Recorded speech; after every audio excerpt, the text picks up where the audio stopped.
warahmatullahi wabarakatuh.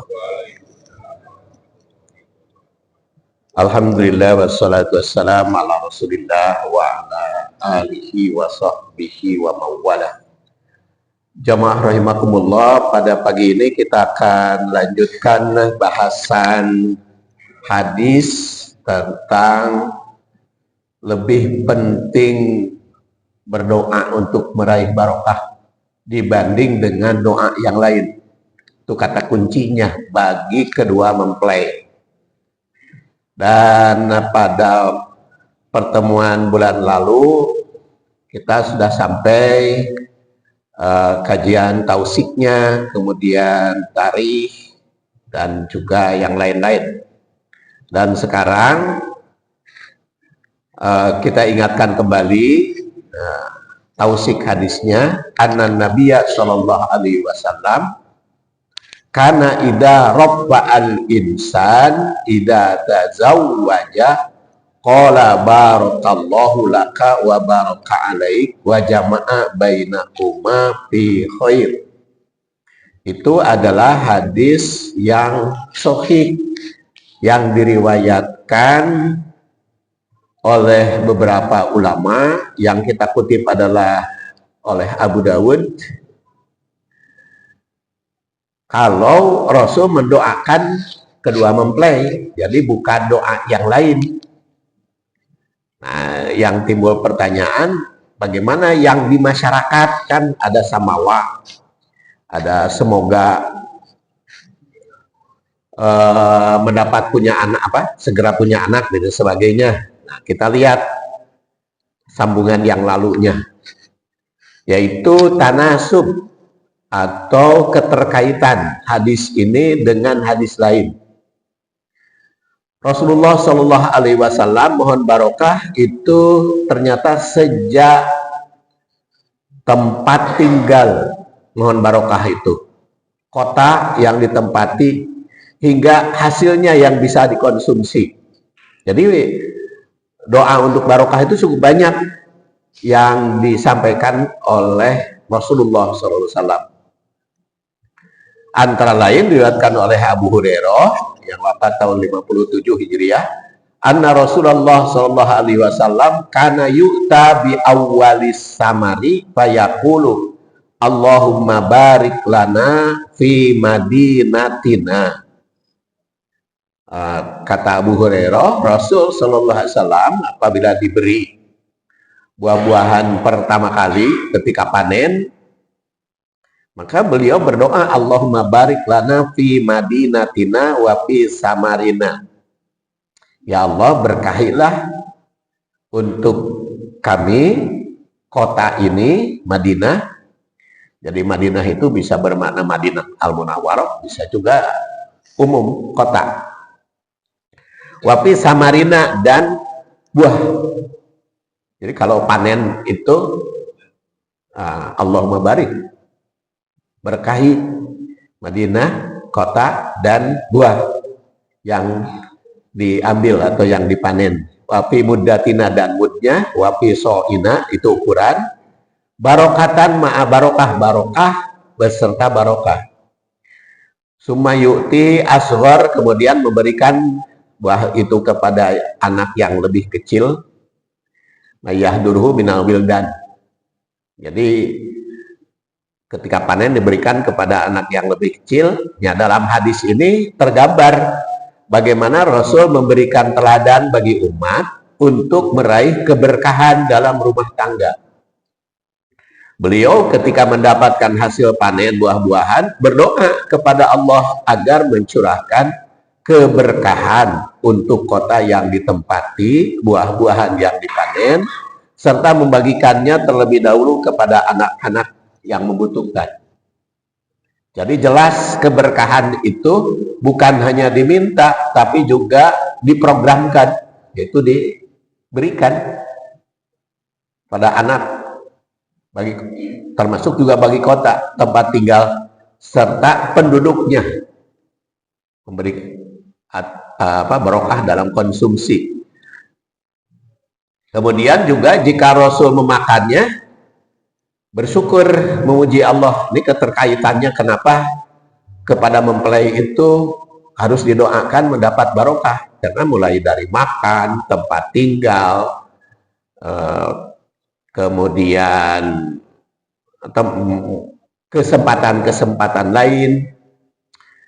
Dari Abu Umamah yang wafat 86 Hijriah, anna Rasulullah SAW kana idza rafa'a ma'idatahu qala alhamdulillahi katsiran thayyiban mubarakan fih ghairu makfiin wala muwadda wala mustaghna anhu rabbana. Jadi jika mengangkat lambung setelah makan, beliau juga membaca Allahumma alhamdulillahi katsira thayyiban mubarakan fih. Kemudian juga anna Nabiya sallallahu alaihi wasallam ra'a ala Abdurrahman bin Auf. Rasul pernah melihat Abdurrahman bin Auf asar safrah, ada bekas kuning-kuningan di leher mun aya nama.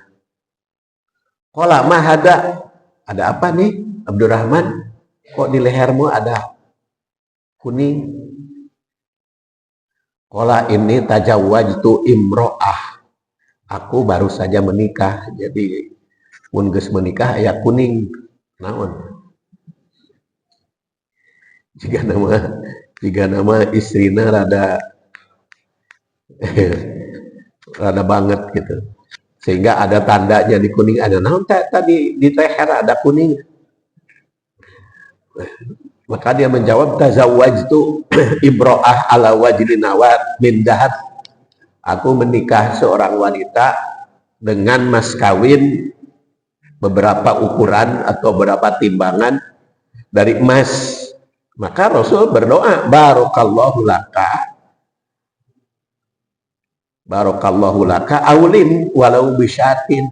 Barakallah, semoga Allah memberikan barokah kepadamu. Aulim, berwalimahlah walau bisyatin, walaupun hanya menyembelih seekor kambing. Ini ada gambaran di dalam hadis ini, memberikan gambaran ya, bahwa Rasul ketika mengetahui ada yang baru nikah seperti Abdurrahman bin Auf, langsung mendoakan barokah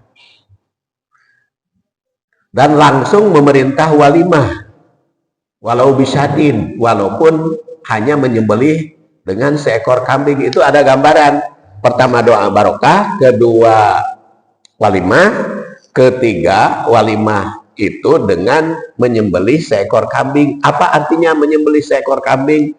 Walimah itu konsumsi. Jadi makanya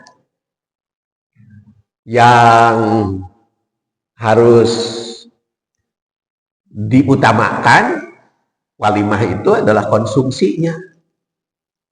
Maka yang bagus itu konsumsi, bukan tempatnya, bukan gedungnya. Walaupun di hotel gedung sigrong, tapi hari makanan diatur. Jadi kadang-kadang kan di hotel tungguan lah, libur dulu gitu, makanan teh makanya diskor lah gitu. Itu tidak memuaskan bagi bagi konsumen, bagi yang hadir. Jadi kalau bapak dan ibu walimah, urusannya makan yang harus diutamakan. Jadi bukan tempatnya, bukan keseniannya. Komo eta kesenianna lamun sampai 1 jam, undangan jam 11, datang pangantena jam 12, keseniannya sajam jam 1. Ya itu mengganggu juga ya, pola sholat dan sebagainya. Jadi aulim walau bisyatin. Jadi kalau walimah itu urusan makan. Jadi walimah adalah tasyakur nikmat dengan memberikan makan kepada umat. Bahkan dalam hadis ini tandaskan walau hanya menyembelih seekor kambing, jadi keberkahan itu merupakan hal yang diutamakan. Barakallah. Kemudian kita lihat tarikhnya, tarikh hadis. Nasiruddin Albani, tarikh adalah sejarah, tentu latar belakang hadis ini. Nasiruddin Albani yang wafat 1999 Masehi mengutip berbagai riwayat tentang kebiasaan jahiliyah dalam mengucapkan selamat pada pernikahan. Antara lain birrof'i wal banin. Birrof'i wal banin. Birrof'i wal banin itu apa? Semoga pasanganmu cocok, muncul kurang sudah mal, semoga repok dan segera berketurunan. Tah doa nukitu teh semoga cepat keturunan itu doa zaman baheula orang jahiliyah. Jadi entong diturutan orang jahiliyah mah. Jadi begitu mengenai semoga repok apa? Semoga cocok pasangannya, semoga segera berketurunan, itu doa orang jahiliyah itu. Bukan doa Rasul. Maka kebiasaan itu dilarang. Larangan tersebut ditegaskan pada peristiwa Aqil bin Abi Thalib. Nah, Aqil bin Abi Thalib berarti saudara sepupu Rasul yang wafat tahun 80 Hijriah. Itu saudara kandung Ali bin Abi Thalib. Sebagai saudara sepupu Rasul sekaligus sahabat. Beliau menikah dengan wanita Bani Jasmin. Lalu masyarakat menyampaikan birrof'i wal banin. Maka beliau menegaskan Aqil itu, mah la taqulu dzalik. Jangan kamu berdoa begitu. Jadi kalau ada yang doa salah itu boleh ditegur oleh kita. Jadi sahabat juga kan menegur, jangan berdoa begitu. Jadi lengkapnya tazawwaja Aqil bin Abi Thalib fa kharaja alaina fa qulna birrof'i wal banin fa qala mah la taqulu dzalika fa innan nabiyya sallallahu alaihi wasallam sesungguhnya Nabi sallallahu alaihi wasallam qad nahana an dzalik, itu sudah melarang berdoa agar pasangannya cocok dan segera punya anak, itu dilarang doa Rasul. Doa yang seperti itu kepada pengantin. Walaupun masih berlaku ketika bulan yang lalu saya hadir kepada pernikahan, protokolnya itu MC-nya mengatakan semoga pasangan ini rukun dan semoga segera punya keturunan. Itu teh jangan didoakan seperti itu. Karena hari keturunan merek dibere keturunan rek teu naon kumaha Allah eta mah. Kan pernah saya katakan kalau punya keturunan ya syukur alhamdulillah karena ada tanggung jawab. Kalau tidak punya keturunan ya syukur alhamdulillah. Kenapa tidak punya keturunan syukur alhamdulillah? Kan tidak tanggung jawab kepada anak. Kan ingin punya anak ya ambil aja anak orang kan. Kan yang dimaksud dengan banyak anak banyak rezeki teh bukan hanya anak kandung. Termasuk juga anak angkat. Makanya doa agar segera punya anak itu dilarang oleh Rasul. Qad nahana an dzalik. Apa yang diperintah? Qulu barakallahu laka, barakallahu laha fika wa baraka laka fiha. Jadi bisa barakallahu laha fika atau barakalaka fiha. Barakallahu lakum kalau banyak, barakallahu laki kalau perempuan. Itu tarikh. Jadi hadis ini dianggap sahih oleh Nasiruddin Albani dalam Sahih dan Dhaif. Dengan demikian secara historis mendoakan barokah kepada mempelai itu merupakan koreksi pada doa-doa lain yang berlaku di zaman jahiliyah. Dalam redaksi lain bahkan ditandaskan Al-Hasan la taqulu dakum qalu fama naqul ya Aba Yazid qala qulu barakallahu lakum wa baraka alaikum inna kadzalika kunna nu'mar. Jangan mendoakan yang lain-lain kalau kepada kedua mempelai. Tapi doakanlah barakallahu lakum wa baraka alaikum, atau barakallahu laka wa baraka alaik. Jadi jelas secara historis hadis ini merupakan koreksi terhadap berbagai ucapan masyarakat terhadap kedua mempelai. Oleh karena itu, yang berlaku sejak masa Rasul, sahabatnya, hingga akhir zaman adalah mendoakan pengantin, bukan menyampaikan ucapan lain. Sahabat mencontoh Rasul dalam kehidupan, termasuk tentang apa yang didoakan olehnya. Ya maklum, kan sekarang mah banyak media gitu ya, banyak media, jadi sering tersebar. Apa kalau banyak tersebar di bulan Rabiul Awal? Kan Senin tanggal 12 Rabiul Awal.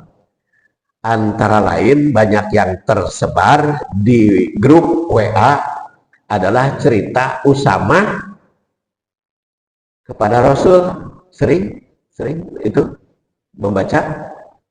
Katanya kan khutbah Rasul berkata hal balanta apakah sudah sampaikan, lalu ada Usama ingin mengkisos, katanya kan Rasulullah itu sudah mau wafat dalam keadaan lemes, terkena penyakit, repot, sehingga dia menyampaikan dalam keadaan lemes itu ada seorang sahabat, ada yang penasaran harus kisos karena dulu Rasul pernah memukul saya, sehingga dia minta mukul, sehingga akhirnya Usamah itu katanya mencium Rasul. Itu kan diceritakan di grup kemarin juga. Itu adalah cerita maudhu. Jadi jangan dipercaya itu. Usamah nama benar sahabat, tetapi Usamah nuntut kisos kepada Rasul itu kata Ibnu Hajar Al Asqalani hadis maudhu, itu hadis palsu. Jadi kenapa saya sampaikan di sini, karena memang kemarin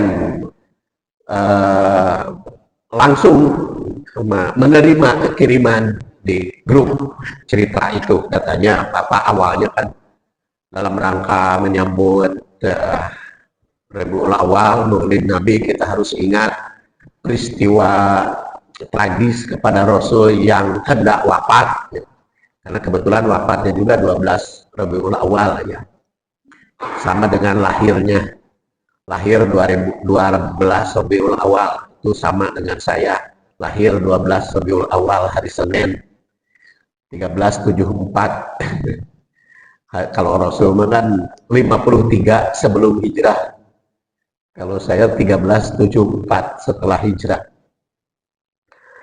Nah, jadi itu bagus gitu cerita nama merangkai gitu, diukir gitu bahasanya. Padahal kalau ditinjau dari sudut akal pikiran saja, kenapa kok ada sahabat yang mau mengkisos Nabi, mengkisos Rasul, kok sahabat yang lain terdiam gitu? Padahal di situ ada orang yang kritis kan, Umar bin Khattab gitu kan orangnya kritis gitu.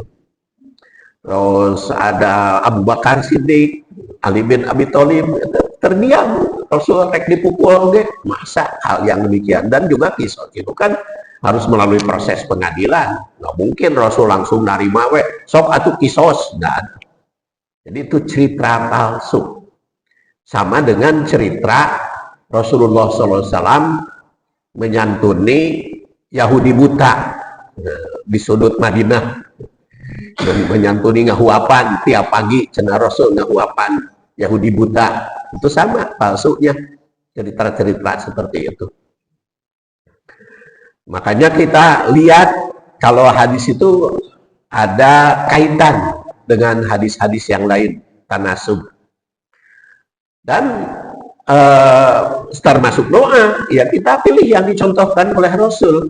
Makanya Ibnu Katsir itu mengatakan wa amma ahlus sunnah wal jamaah, pendirian ahlus sunnah wal jamaah itu mereka fayaqulun mengatakan fi kulli fi'l, dalam perbuatan wa qaul dan perkataan, lam yasbut an sahabah, yang tidak pernah dilakukan sahabat atau tidak pernah dilakukan Rasul, itu bid'atun. Li'annahu law kana khairan la sabaquna. Kalau doa itu baik, kalau ibadah itu baik, kalau perbuatan itu baik, la sabaquna ilaih, tapi para sahabat itu pasti mempraktekkan. Li'annahum lam yatraku haslah min hasalil khair, karena para sahabat itu tidak pernah meninggalkan yang penting-penting ibadah itu. Jadi mereka akan badaru akan segera. Jadi, pernyataan Ibnu Katsir yang wafat tahun 774 ini mengandung beberapa makna. Pertama, perkataan, perbuatan serta sikap yang tidak ada sumbernya dari Rasul dan sahabat merupakan bid'ah. Makanya tadi cerita Yahudi buta yang disuapi oleh Rasul, kemudian Usamah yang menuntut kisos kepada Rasul, kemudian Rasul yang nengok nyolatkan orang Yahudi yang meninggal, itu adalah cerita-cerita palsu dalam rangka toleransi yang sering disampaikan. Nah, kalau kita kutip kata Ibnu Katsir, itu perbuatan bid'ah. Kalau kita kutip. Kemudian yang kedua, jangan menganggap baik atas perbuatan yang mengada-ada dalam urusan ibadah ini. Kecuali kalau di dalam urusan ilmu dan teknologi. Kalau kata Pak Habibie mah, imtak dan iptek. Imtak dan iptek. Imtak itu iman dan takwa. Iptek pakai S, ilmu pengetahuan, teknologi, dan seni. Harus masyarakat madani, dan sekarang dikembangkan oleh anaknya Pak Ilham Habibie yang jadi calon gubernur Jabar tuh. Kalau calon gubernur yang lain, saya tidak mengutip ya karena